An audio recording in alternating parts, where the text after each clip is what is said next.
This is Friday, and here we are with the fourth episode of Gita Bhashya, where we'll be talking about second and third shloka of Bhagavad Gita. The second shloka of Bhagavad Gita reads, Sanjay uvacha drishtva tu pandavanīkam vyūಢam duryodhana sada Acharya upasangamah raja vachanam abravīt. And the third shloka, Pashyaitam panduputranam acharya mahatim achamuma vyūಢam drupadaputrena tava sishyena dhīmata. In the literal sense, the second shloka means Sanjay said, saying the large marshaled army of Pandavas having formed a view. View is the strategic formation of the army. King Duryodhana approached Acharya. Here, Acharya is Drona.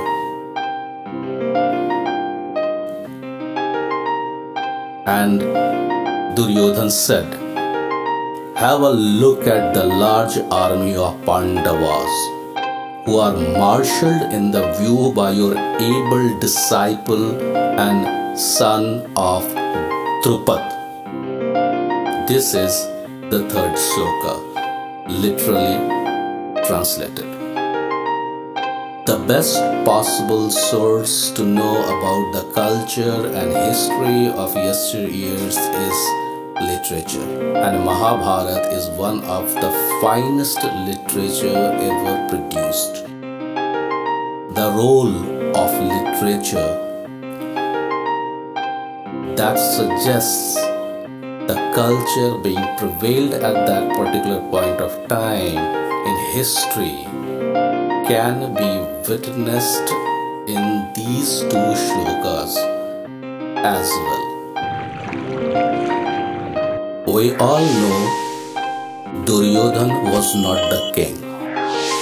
The king was his father Dhritarashtra. But the second shloka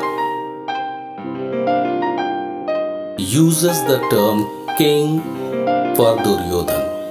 Acharya upasangamay raja vachanam pravīt. The influence and ambition of Duryodhana has been exemplified by using this term in this particular shloka. There are certain terminologies used in the third shloka that gives us a fairly good idea of the culture that was being prevailed at that point of time. Duryodhana has used the term Panduputranam Acharya, the sons of Pandu. That indicates a culture where a clan was known by the leader of that particular clan at that point of time.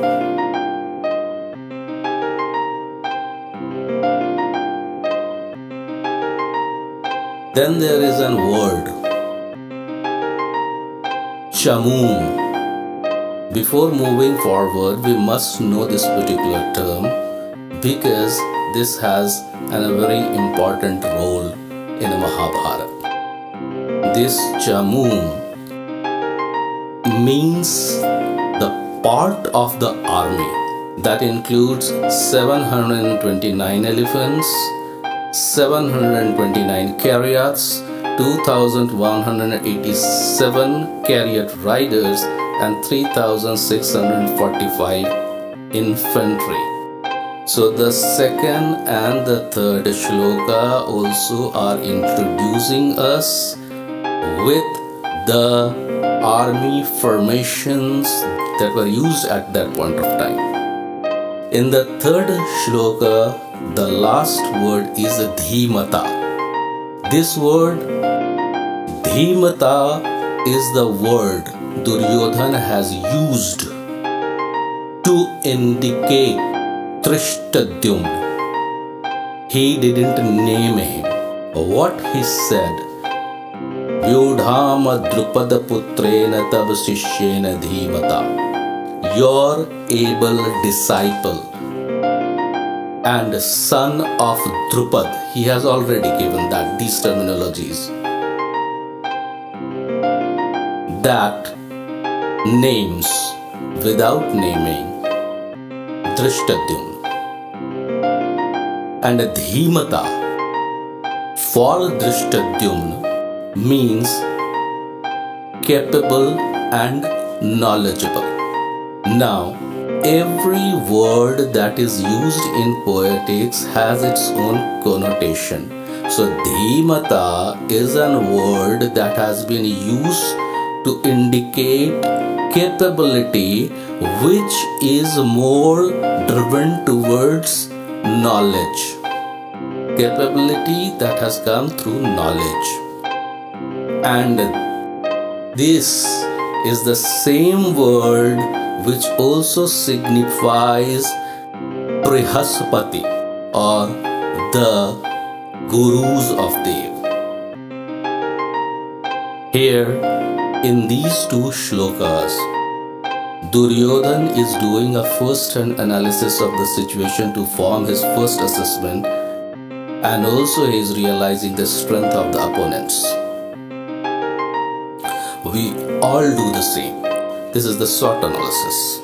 We end this particular episode at this particular point, and we will come back with further explanations because they are all related into coming episodes for these two shlokas also. I hope you people have liked this particular episode, so please subscribe to my channel, like it and share the channel.